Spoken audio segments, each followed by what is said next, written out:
دعا مومن کا ہتھیار ہے، کافر کے پاس یہ ہتھیار نہیں ہے۔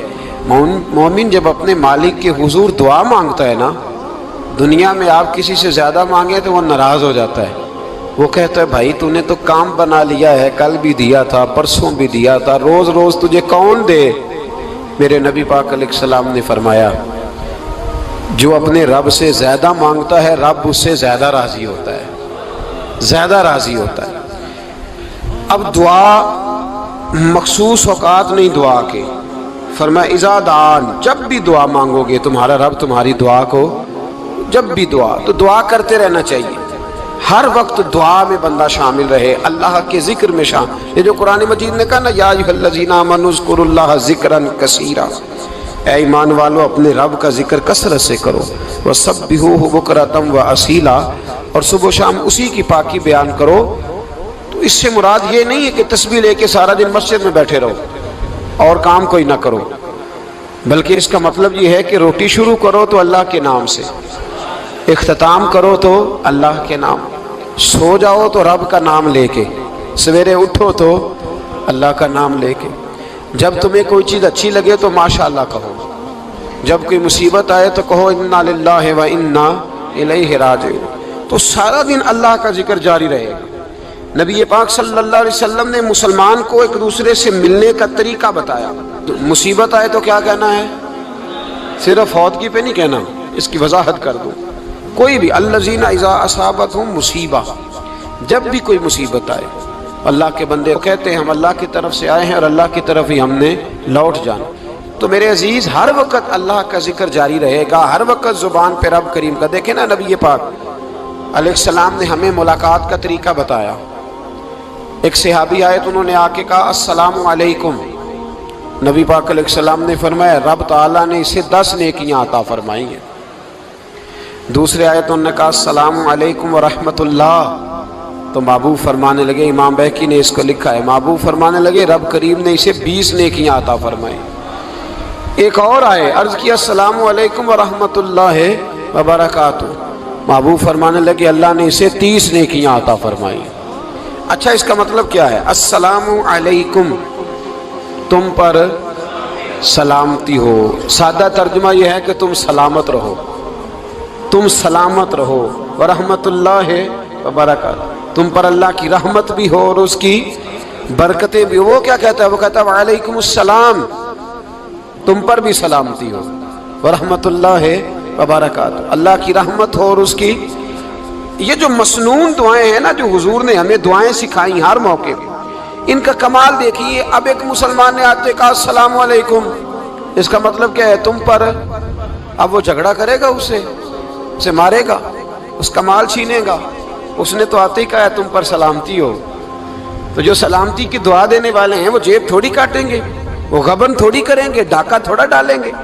اسلام نے لفظ ہی وہ سکھایا ہے کہ فرمایا جب تم نے ملنا ہے تو تم نے دعائیں کرنی ہیں ایک دوسرے کے لیے۔ اب ہمارے ہاں نئے نئے لفظ آ گئے، ٹیلی فون اٹھایا تو کہا ہیلو، اس کا کیا ترجمہ ہے؟ کون ہے؟ اس کا کیا ترجمہ ہے؟ جی جناب، اس کا کیا مطلب؟ ہم نے دیکھا بڑے بڑے سمجھدار لوگ السلام علیکم کی بجائے کہتے ہیں کیا حال ہے؟ بھئی کیا عجیب بات ہے، بھئی کیا حال ہے کا کیا مطلب ہوا؟ وہ بعد میں کرنے کی بات ہے۔ اور کچھ تھوڑا سا جو ادیب ہیں، جو بیچارے حروف کے پیچ و تاب میں رہتے ہیں، وہ کہتے ہیں آداب عرض ہے۔ وہ کیا ہوتا ہے جی؟ اسلام نے دعا سکھائی ہے السلام علیکم، یہ کتنی خوبصورت دعا ہے۔ جب آپ گھر کے اندر داخل ہوئے تو آپ نے دعا دی السلام علیکم، یہ دعا دی آپ۔ ایک صحابی حاضر خدمت ہوئے، عرض کی یا رسول اللہ صلی اللہ علیہ وسلم میرے گھر میں غربت رہتی ہے، کیا کروں؟ نبی پاک علیہ السلام نے فرمایا جب بھی گھر جایا کرنا گھر والوں سے سلام لیا کر، گھر والوں سے کیا کہا کر؟ السلام علیکم، جب بھی گھر جائے۔ یعنی گھر آیا، اب گھر والوں نے بتایا کہ ماچس کی ڈبیا تو لے آؤ۔ اب یہ دکان کونے پہ تھی گھر والے پہ، وہاں سے ماچس کی ڈبیا لے کے واپس گیا تو کہنے لگا السلام علیکم۔ پھر گھر والوں نے کہا ہو بتانا یاد ہی نہیں رہا، چینی بھی ختم ہو گئی ہے۔ تو یہ پھر گیا چینی لینے، لوٹ کے آیا تو کیا کہا؟ جب اللہ چاہتا ہے تو کہے، جب اللہ کے رسول چاہتے ہیں تو کہے۔ اس کا ترجمہ یہ ہے کہ تو سلام لے. اللہ رسول چاہ رہے ہیں کہ تو سلام لے تاکہ تیرے گھر میں سلامتیاں ڈال دی جائیں. تو فرمایا سلام لینی ہے تو نے، اور ساتھ تو نے اس طرح کرنا ہے کہ 3 دفعہ سورۃ اخلاص کو پڑھنا ہے. امام قرطبی نے اس کو لکھا ہے. اس نے کہا حضور غربت بڑی ہے تو کہ وظیفہ بتائیں. فرمایا جب بھی گھر جاؤ سلام لو اور 3 دفعہ سورۃ اخلاص پڑھو. وہ صحابی کہتے ہیں میں پکا ہو گیا. اب وہ کچھ دنوں کے بعد، کچھ عرصے کے بعد، کچھ مہینوں کے بعد واپس آئے تو صحابہ کرام علیہم رضوان فرماتے ہماری خواہش تھی کہ یہ کچھ بیان کرے، اب بتائے جو وظیفہ لے کے گیا تھا اس کا رزلٹ کیا نکلا.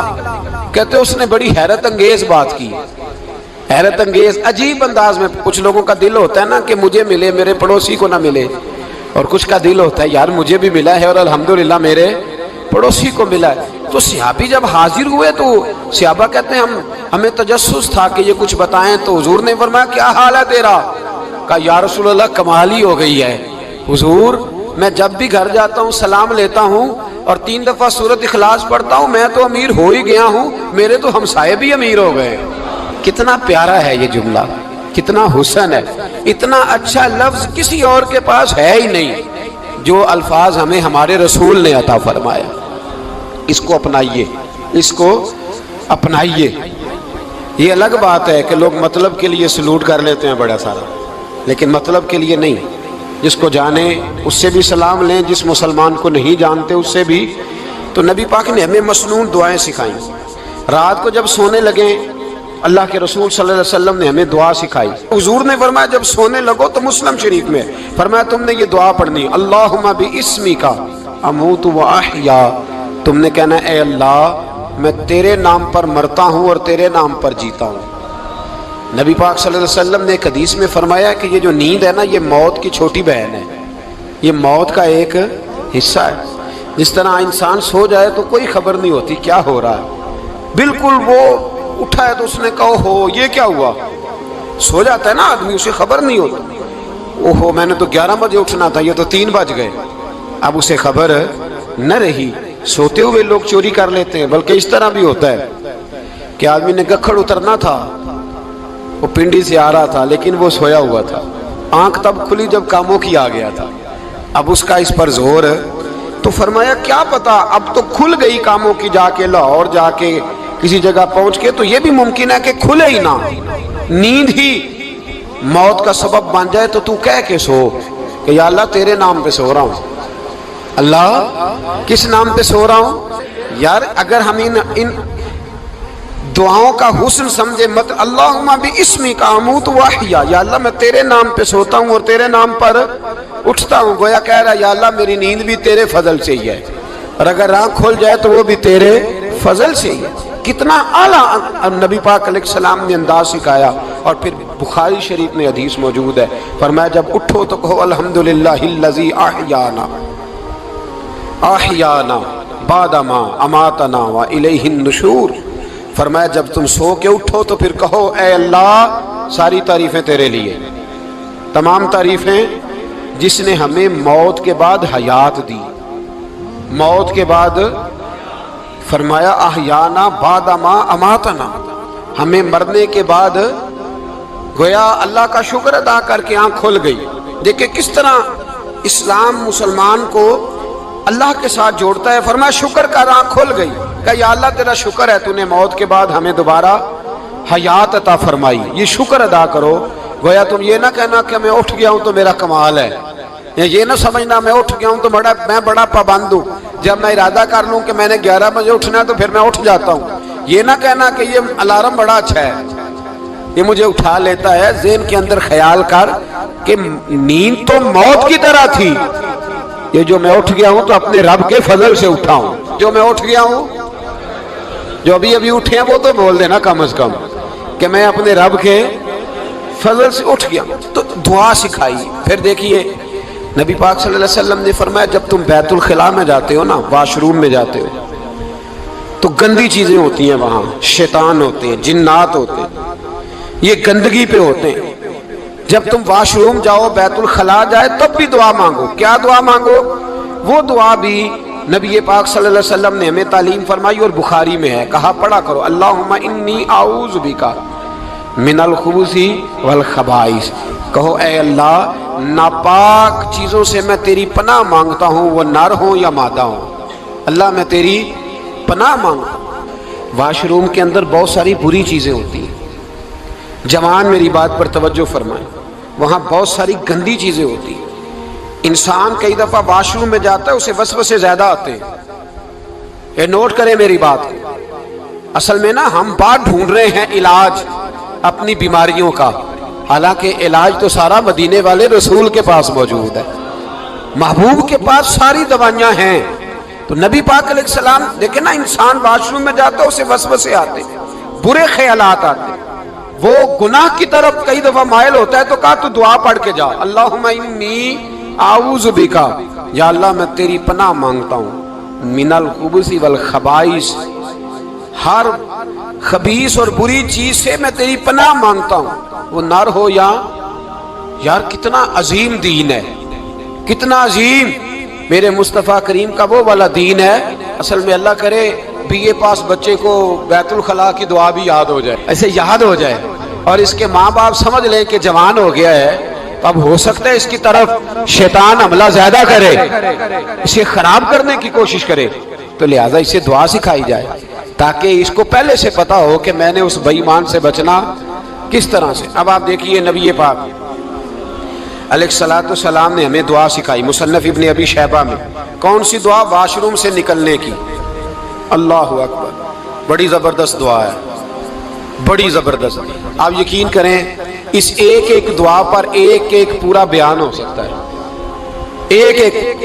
یہ اس لیے نہیں میں کہہ رہا کہ میں کوئی عالم فاضل آدمی ہوں، آپ کہیں گے کہ بتا رہے ہیں میں بڑا پڑھا لکھا ہوں، صرف یہ عرض کر رہا ہوں کہ اس کے فوائد پر، ثمرات پر جو اللہ تبارک و تعالی امت کو دیتا ہے، ان دعاؤں کی جو فضیلت حدیثوں میں آئی، اور پھر جو اس کے فوائد ہے، اور اس پر بات کروں تو ایک دعا تقاضا کرتی ہے کہ اس پر پورا ایک لیکچر ہونا چاہیے۔ دیکھیے آپ واش روم سے نکلے، دعا کیا ہے؟ دعا کے لفظ کیا؟ الحمدللہ الذی، ایک حدیث میں لفظ ہے غفرانک، غفرانک، اے اللہ میں تجھ سے بخشش چاہتا ہوں۔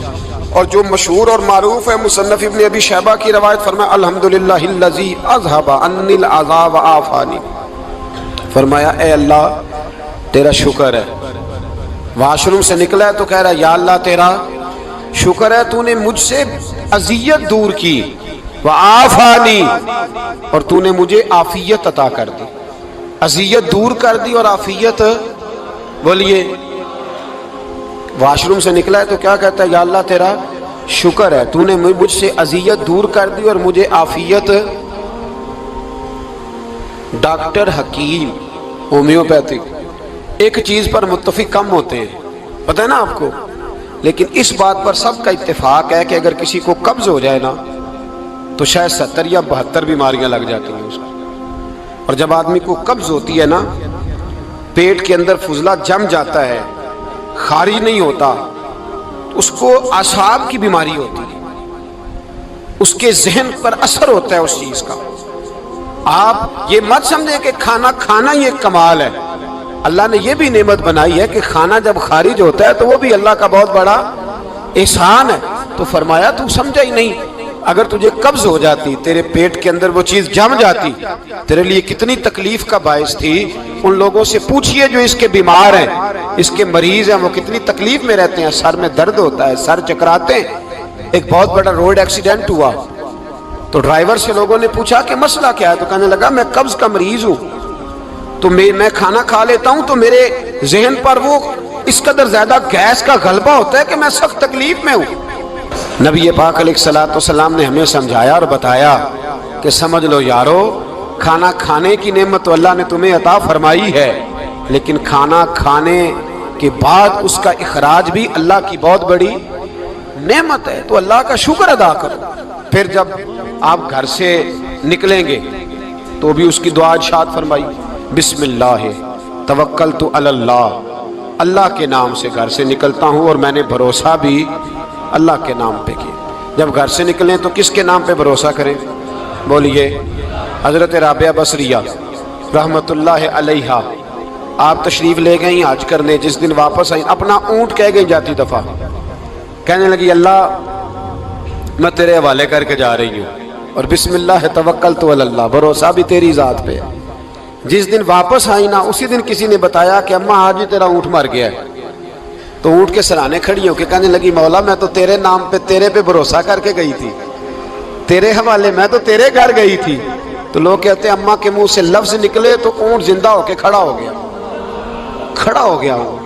تو اماں کہنے لگی نہیں تمہیں ہی غلطی لگی ہے، مرا ہی نہیں تھا، پہلے سے ہی موجود تھا، گویا اپنی کرامت بھی نہیں ظاہر ہونے دی۔ تو بھائی گھر سے نکلیں تو کس لفظ پر کہ یا اللہ میں تیرے بھروسے پہ نکل رہا ہوں، میں اس کے دو فائدے ہوں گے، ایک تو آپ اللہ کی امان میں جا رہے ہیں، اللہ کی امان میں آ رہے ہیں، اور دوسرا جس گھر کو آپ چھوڑ کے جا رہے ہیں اسے بھی اللہ کی امان میں دے کے جائیں۔ تو کتنا لذت والی دعا ہے جو نبی کریم علیہ السلام نے ہمیں سکھائی۔ اب ذرا حدیث سنیں خوش ہو کے، دیکھیں حضور نے دعا سکھائی، فرمایا جب دیکھ لو نا کسی کو ہنستا ہوا، کیا کرتا ہوا؟ ماشاءاللہ آپ تو ہنسنے لگے۔ جب کسی کو ہنستا ہوا دیکھو تو کہا کرو اضحک اللہ سنک، یہ دعا، یہ بخاری ہے، فرمایا دعا مانگا کرو جب کسی مومن کو ہنستے ہوئے دیکھو تو دعا مانگو اضحک اللہ سنک، اللہ تجھے ہنستا ہی رکھے، اللہ تجھے، بولیے، جل نہ جایا کرو کہ میں پریشان ہوں تو یہ ہنس کیوں رہا ہے، جھلا نہ کرو، بلکہ کیا کہا کرو اللہ تجھے ہنستا رکھے، اللہ تجھے۔ نبی پاک صلی اللہ تعالی علیہ وآلہ وسلم نے فرمایا، ترمذی میں حضرت اسامہ بن زید رضی اللہ تعالیٰ عنہ سے حدیث مروی ہے، حضور نے فرمایا جس نے کسی کے ساتھ احسان کیا اور جس پر احسان کیا، اگر اس نے یہ دعا پڑھ دی نا جزاک اللہ خیرا، تو فرمایا اس نے اللہ کی بھی پوری حمد کر دی اور محسن کا صحیح شکریہ بھی ادا کر دیا۔ کیا کہنا ہے؟ جزاک اللہ، اللہ تجھے بہترین جزا عطا کرے۔ اس کا ترجمہ کیا ہے؟ اللہ تجھے بہترین، کیونکہ حضور فرماتے ہیں من لم یشکر الناس ولم یشکر اللہ، جس نے بندوں کا شکریہ ادا نہیں کیا اس نے اللہ کا بھی شکریہ ادا نہیں کرنا۔ تو کیا کہنا چاہیے؟ جزاک اللہ خیرا۔ اور اگر اماں کہتی ہو بچوں کو انگریزی سکھانی ہے تو کیا کہنا ہے پھر؟ شکریہ ادا کرنے میں کیا کہنا ہے؟ Thanks, thank you. او خدا کے اس کا ثواب کتنا ہے؟ بولے انگریزی ایک زبان ہے، اس کو زبان ہی رہنے دیں گے۔